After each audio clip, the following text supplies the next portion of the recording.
welcome to BANXS Consulting LLC. I, for the purpose of this channel, will go by the name of BANXS, B-A-N-X-S. It is a play on the first initials of my immediate family. For the purposes of this channel, I'll be talking about mostly health. I'll be talking a little bit about wealth and investing, entrepreneurship, and some other things that I find near and dear to my heart that I want to express and share with the world. In this channel, I have a lot to cover on particularly something that I've struggled with. I've had my victories and I've had my losses with diabetes, blood sugar control, and diabetes management. At the time of shooting this video, I am 49 years old. I will be turning 50 at the end of this year. Today's date is August the 30th of 2025. One of my most recent struggles with diabetes was I had an amputation of a lower extremity, which was a right pinky toe. I will be getting more into detail into that situation as I go along with these videos. I just wanted to welcome you guys. I welcome any information that you may present in the comments. I do want to be totally transparent. I am not a healthcare professional. Most of the subjects that I'm going to talk about on here are not from a professional standpoint. I'm just a father, a man of God, a husband, and an everyday guy. I attend classes to try to better myself, but I've come across a lot of things in this life that I feel like I can share and maybe hopefully help somebody out with. I like to approach things from a beginner standpoint. This, again, like I said, is a lot different from what I usually do here on YouTube. I am a gun control or firearms advocate. On my other channels, a shameless plug here, Homeboy, one word, Homeboy Tactical, separate word. So if you want to check me out, Homeboy Tactical, those are the things I do on that channel. This channel here is going to be strictly on health, wealth, finance, entrepreneurship, investing, trading, stock market, and a few other things that, motivational, mindset, development, self-education. These are the things that I want to talk about on this particular channel. So again, I just want to say welcome. I want to invite you to tune in. I'm going to be jumping a lot of content on this channel because of my recent struggles and battles with diabetes. To give you a short rundown of my history with diabetes. As I said, I'm 49 years old and I discovered I was a diabetic in my late mid-20s. I was about 26 if I'm not mistaken.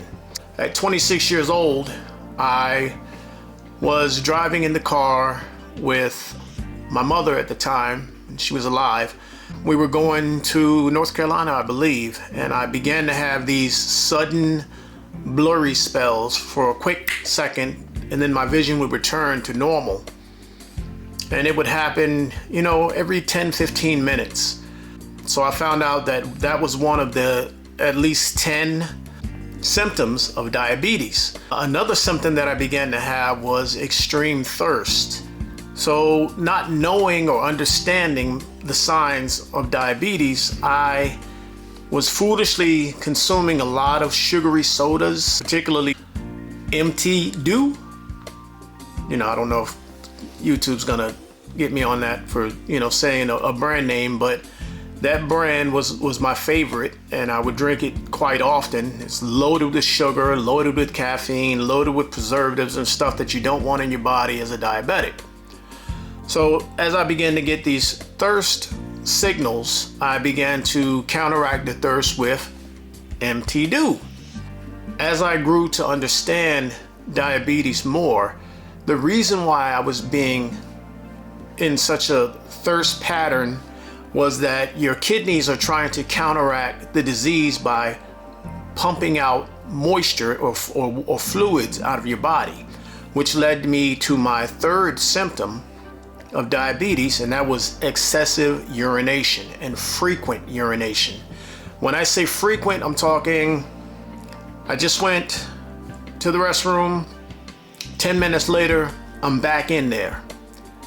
Another 10 minutes go by, I'm back in there. And you can see how that cycle, pumping all that out, leaves you thirsty. You go back, you're drinking MT Dew or whatever beverage that you consume, sugary, thinking that you're quenching your thirst, and you're actually feeding the disease. When I say excessive urination, it would be, you would go, say you're going at your normal bathroom pace and you're like, all right, I'm done. Now this would go, all right, I'm done, but I'm still going, and I'm still going. I should be done by now. This is almost like 3 sessions in one session, you know? So that was another one of my symptoms that I did not recognize as diabetes. Another symptom that I was also having was fatigue. I'm talking, I got a good night's sleep. I've been up for a couple of hours, haven't really done much, maybe a couple of things around the house, but I'm tired as though I've been through a whole entire day.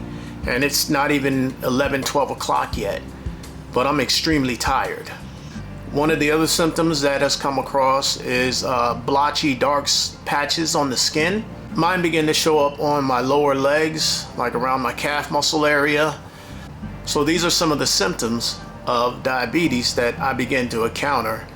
There are a few more. I didn't have the weight loss. I've heard some people say that weight loss is a part of diabetes. I had the excess belly fat.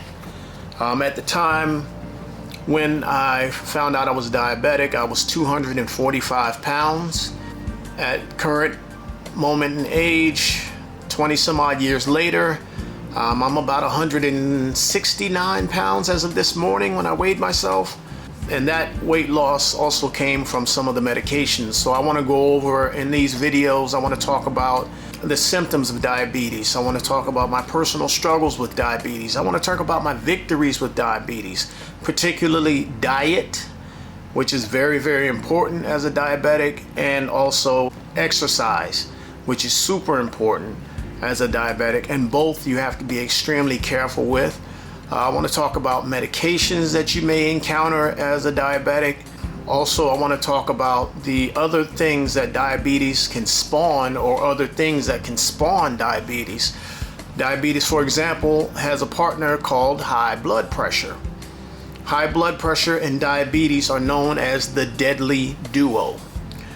One, because in your youth, you don't really get much symptoms of either that are recognizable. And usually if you develop one, and if you're not controlling it and taking care of it, you're going to develop the other. That's why they're called the deadly duo. The other thing I want to talk about in this is some of the things you're going to need as a diabetic, as far as blood sugar test kit and machine. I'll go over a video of how to use those things properly. Also, I want to talk about some things you want to do if you're going to exercise as a diabetic. Some of the things that I've found that helped me in my diet as a diabetic. I don't know if you guys have ever heard of Dr. Sebi, S-E-B-I. He's not a medical doctor, he's more of a holistic healer. If you want to just kind of check him out here on YouTube. If you're in that stage of your, just your journey of diabetes, or if you've been with diabetes for a while and you want to find some solutions to help you out. I managed to control my diabetes without exercise and only on a diet using Dr. Sebi's alkaline food list. If you can Google that, Dr. Sebi's alkaline food list. And if you stick to that list religiously and mix and match the things in that list, it will give you some relief. I'm not going to promise you that it's all you need, but it will help you out a lot. So again, as I said, I'm not a medical professional. I'm not a dietitian. I'm not certified in anything I'm going to talk about. I'm just going to talk about my experiences, what has helped me. It may translate into help for you. It may not. You may have to look for some other avenues, but I'm hoping that through these videos, I can offer you some things that may help you to better manage this disease. I know a lot of medical professionals will say, There is no cure for diabetes. There's only management, but as I've come to recognize that the Food and Drug Administration are together, so I don't think that's done by accident. I think it's designed, like I said, this is my opinion, that you would have one industry telling you what to eat and how to eat, and the other industry giving you medications to counteract what you've eaten and how you've eaten it. So, it's billions and trillions of dollars being circulated between those two industries that have gotten a lot of Americans and people around the world, for that matter, in this boat of diabetes. Another thing that I began to experience a little bit later in my life with diabetes was something called neuropathy. Neuropathy is a desensitizing of the nerves in your extremities. For me, it manifested in my feet, which led to a numb, kind of a pillowy feeling at the bottom of my feet. I actually broke my toe, my pinky toe, and did not even know it. That ended up getting infected and later led me to an amputation. And we'll talk about that a little bit more in some other videos. Another symptom that a lot of people experience is the numbness in their hands. I do have a little bit of numbness here in this pinky. It kind of feels like I've had the shot at the dentist. That's kind of how my pinky feels. Another thing with the blurriness in the vision is that the blood vessels in the eyes tend to swell. That tends to give you a distorted vision, and sooner or later it can do what it did to me. And I had what's called a retina detachment, where in the back of my eye, this is the back part of my eye, there's a retina there. That retina happened to peel up off of the back of my eye, and I had to have extensive surgeries, 2 on this eye. I've had 1 on this eye. I've also, from those surgeries, developed cataract, which is like a smoky film over your eyes. If you've ever burnt something in the kitchen and you smoked up the whole kitchen, that's kind of how your vision is when you're looking around in everyday life. It also affects light sensitivity. It also affects your ability to judge distances properly. So I can be reaching to put a glass down on a table or something, and I can inadvertently miss the table because I don't have what they call depth perception. So I want to cover a lot of those things in detail in other videos. I'm hoping that this helps. I'm hoping that this is a blessing to someone out there.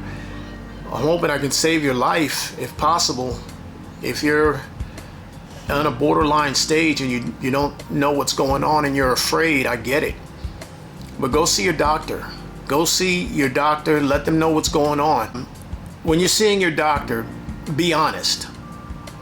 If you drink, be honest. If you do whatever recreational drug that you do, be honest. It could affect the medication that you may be prescribed. It could affect the way your disease is behaving in your body. And you want to get the full facts of what you need to do with whatever recreational thing you're dealing with, or alcohol, or whatever have you. I do want to let you know that I have found out over the years, alcohol, particularly mixed drinks made with, sodas or juices, are particularly sensitive to a diabetic because alcohol itself breaks down into sugars in the human body. Now, along with those sugars, you're compounding that by adding in, let's say, a rum and coke. Rum is made of sugar cane, and then you want to compound that by adding on a cola. Now, you have sugar on top of sugar when it gets into the body, and that can elevate blood sugar levels. A lot of people will say, well, I drink juice. Well, I know it seems like, because it's from fruits, it should be healthy. But you have to understand that manufacturing processes in America and around the world, a lot of sugar is added in to juices. A lot of preservatives are added into juices. The preservatives can interact with blood sugar. A lot of people say, well, I'll drink zero sugar sodas or I'll drink diet sodas. And that's, I thought, was a great thing also. But what happens is that you have these artificial sweeteners that the body's not made to break those things down. Those aren't natural elements that God put here on earth. Those are elements that are created in a lab, and they do not interact well with diabetes. That's why you may drink a diet soda, or you may drink a sugar-free soda, a zero sugar soda, and then find out your blood sugar has spiked. The artificial sugars can potentially still spike your blood sugar. So that's one thing you want to be aware of. Again, with the alcohols, a lot of them are made with sugars, made of sugars, or just components that break down into sugars in the body. So if you're an excessive drinker and you're having trouble controlling your blood sugars, or if you drink casually. Me, at this age, I probably drink twice a year, if that, which is fine with me. I've also had to learn drinking my coffee. I had to switch over to just plain black coffee. I used to use creamers and stuff that have sugars in them, and that would spike my blood sugar, and I had to learn to limit myself to that. Now, I know that you say, oh my God, that's extreme, that's hardcore, I can't do that. You can do it. You have to make a choice. Everything that you do in this life is a choice made here. Whether that choice is saying I can, or the choice is saying I can't. Now, if you want to say extremes, I think changing my diet to vegetables, broiled or baked meats, a little bit of fruits. There are differences in the fruit scale. You have what they call lower glycemic index fruits. These are fruits that have a lower sugar count. Things like, let's say, blueberries, some strawberries sometimes. They can go a little crazy with the strawberries sometimes, and some other fruits. But then when you get to things like grapes, some peaches, some nectarines, pears, and there's watermelons. Some of the melons are high in sugar, but the thing about fruits is they're a natural sugar, things that our bodies are made of and our bodies can easily break down. If you incorporate the exercise in there, then it's easier to have these fruits that are higher glycemic or higher sugar fruits still in your diet and enjoy them, which the body can break down a little bit more naturally. And I'll go into a little bit more detail on some of the things that I've learned in my 20+ year journey of dealing with this disease. I also want to talk about the importance of protecting your feet. If you're diabetic, you want to make sure that you are wearing some type of foot protection, shoes, something with a sole, something with a covering, a hard covering that can keep your feet safe when you're walking around the house.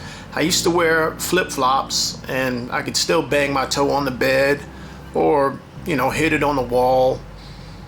And then another thing that diabetes tends to affect is your equilibrium as the disease progresses, as you progress in age with the disease, which will make you stumble from time to time. So I've gone to, it's my first pair of Crocs, and I got these post-surgery after my amputation on my right foot to help protect my feet as I move around in the house. And I don't wear them outside too much unless I'm wearing socks, because I've heard some things about the plastics, and your feet are highly absorbent. Another thing that I'm going to cover a little bit more on this is about your feet and protecting them and caring for them, because as you age and as you develop things like neuropathy, and the circulation is another factor with diabetes, the constricting of the blood vessels, particularly the further away that the limb is from the heart. So as you can imagine, your feet are probably one of the furthest thing from your heart.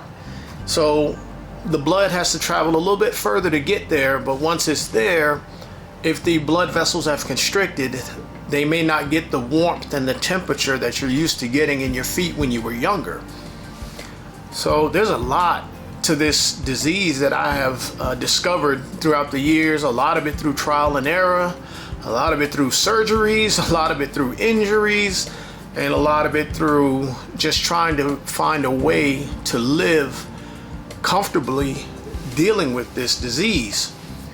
And again, I just want to be able to help. I think God has blessed me with this opportunity to help you guys out with this knowledge that I've gained, and I'm going to just try to dump it all out here on this channel. One other thing, fellas, and I'm not sure exactly, ladies, how this affects you as being a diabetic, but I know if you have a partner that is a diabetic, your winky woo can be affected by diabetes, particularly with erectile dysfunction.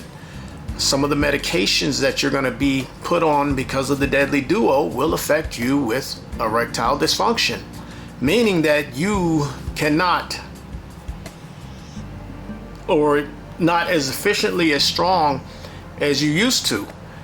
And it's a humiliating thing for me, but humility is part of being accountable and being honest. And I'm going to give you the exact honest truth of the struggles I've had with that, and some of the things that I've found that work with my particular situation and have helped me overcome, or just deal with those situations.